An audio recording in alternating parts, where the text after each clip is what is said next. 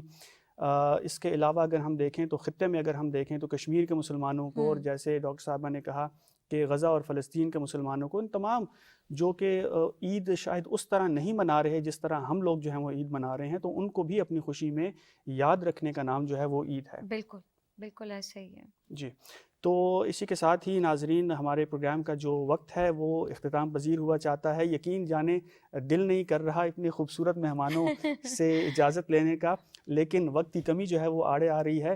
انشاءاللہ کسی اور موقع پہ، خوشی کے موقع پہ آپ سے دوبارہ ملاقات ہوگی. اپنا بہت خیال رکھیے گا. ایک بار پھر آپ سب کو عید مبارک. اللہ حافظ.